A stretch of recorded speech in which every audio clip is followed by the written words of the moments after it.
हुकूमत ने बजट का ऐलान कर दिया और जैसे तवक्को की जा रही थी कि इंटरनेशनल मॉनेटरी फ़ंड के जो मुतालबात हैं उसके मुताबिक हमें एक ऐसा टैक्स का टारगेट रखना है जो होशरुबा किस्म का हो, जिससे ये उम्मीद बन जाए कि पाकिस्तान में एकदम से टैक्स इकट्ठा होना शुरू हो जाएगा।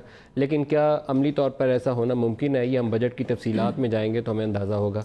हुकूमत ने जो टैक्स रेवेन्यू का टारगेट रखा है वो है 5,555 अरब रुपये आइंदा माली साल के लिए, जबकि रवां साल का जो रिवाइज टारगेट है वो 4,150 पे डाला गया है और वो नंबर अनरियलिस्टिक है इस स्टेज के ऊपर, क्योंकि अभी तक की जो रेवेन्यू कलेक्शन है उसकी बेसिस के ऊपर जो प्रोजेक्शन है हम 3900 से 4000 बिलियन के दरमियान में, 3900 से 4000 अरब के दरमियान में कहीं पे जाके एंड करेंगे फिस्कल ईयर।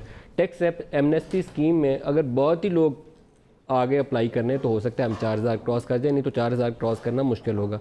उसके ऊपर हम ग्रोथ डाल रहे हैं और 5,555 अरब पे जा रहे हैं। मैसिवली हमने सेल्स टैक्स की जो इम्पोजिशन है उसको ब्रॉड बेस किया। कुछ 600 अरब हम तवक्को रखते हैं कि अगले साल हमें इजाफी मिलेंगे सेल्स टैक्स की मद में। तकरीबन हम 250 अरब इजाफी तवक्को रखते हैं कि हमें मिलेंगे इनकम टैक्स की डायरेक्ट टैक्सेस की मद में, और इसी तरीके से 250 अरब इजाफी हम तवक्को रखते हैं कि हमें मिलेंगे कस्टम्स ड्यूटी की मद में इजाफी आइंदा माली साल के अंदर। ये रियलिस्टिक एजम्पशंस नहीं है। एक ऐसे वक्त के अंदर जब आपकी इकॉनमी को आपने स्लो डाउन कर दिया, आपकी जो इंटरेस्ट पेमेंट्स का बर्डन है और फिजिकल डेफिसिट है वो इतना बढ़ गया है कि आपके पास गुंजाइश ही नहीं है इकॉनमी को चलाने के लिए। इकॉनमी आपकी स्लो डाउन हो गई है, नई उसमें इन्वेस्टमेंट नहीं आ रही है, तो उसके अंदर आप टैक्स रेवेन्यू ये ले नहीं पाएंगे।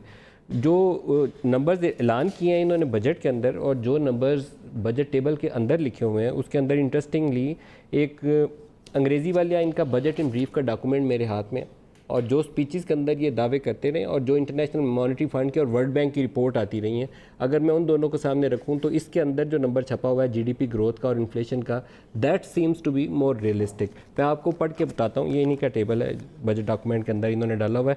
आइंदा माली साल के लिए जो 2019-20 के लिए जीडीपी की फोरकास्ट इस बजट पेपर्स के अंदर इन्होंने डाली है वो है 2.4%।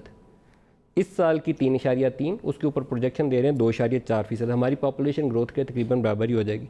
इन्फ्लेशन की आइंदा साल की हमारी जो फोरकास्ट है वो है 11 to 13%, 11 से 13%। तो इसका मतलब ये है कि जितना अभी इंटरेस्ट रेट आपका पॉलिसी रेट है स्टेट बैंक का, ये आप मज़ीद बढ़ाएंगे, इसको भी कम नहीं कर सकेंगे आप।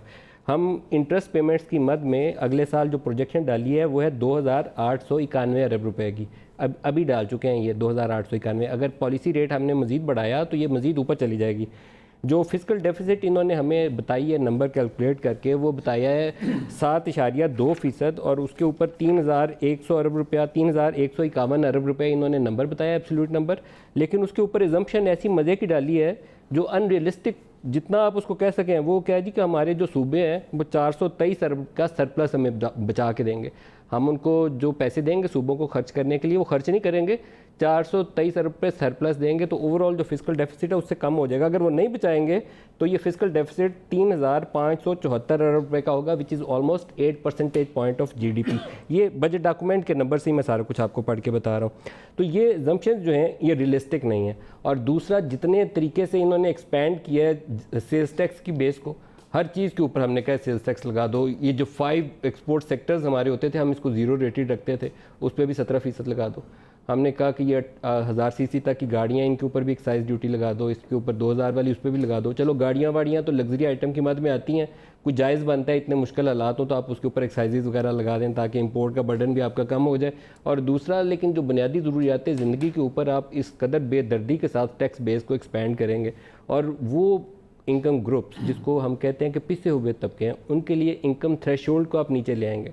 हमने ये अब कर दिया जी, रिवाइज जो थ्रेशोल्ड है सैलरीड क्लास के लिए बजट के अंदर प्रपोज्ड है वो है 6 लाख रुपए। 12 लाख पिछले बजट में की गई थी, वो भी बहुत ज़्यादा था, लेकिन अब उसको हाफ कर दिया गया, 6 लाख पे ले आए। लेकिन नॉन सैलरीड के लिए हमने उसको 4 लाख कर दिया कि वो 4 लाख के ऊपर जो आएगा वो बेसिक इनकम थ्रेशोल्ड में आ जाएगा और उसके बाद उसको टैक्स देना शुरू करना है। तो ये थोड़ा सा ज़्यादती वाली मद है। और जो तनख्वाहों में इजाफा किया गया है वो रनिंग बेसिक पे के ऊपर एडहॉक है 10%, जो मौजूदा रेट ऑफ इन्फ्लेशन से अगर मुताबिकत रखें तो उसको ग्रॉस के ऊपर भी 10 देते तो आप काफ़ी मुनासिब होता, और वो सारे डिज़र्व करते थे। 21वें 22वें वाला जो है वो भी अगर पाकिस्तानी तनख्वाह के ऊपर ईमानदारी से ज़िंदा है तो उसको शायद ज़्यादा ज़रूरत होती है कि उसकी तनख्वाह में भी इजाफा किया जाए, अगर ईमानदारी से ही ज़िंदा है। तो उसके साथ ये कोई अच्छा काम नहीं किया आप लोगों ने कि 21-22 को निकाल दिया और बाकियों में कुछ में 5% है, कुछ में 10% है। तो ये ओवरऑल कॉन्टेक्स्ट है जी आज के बजट का।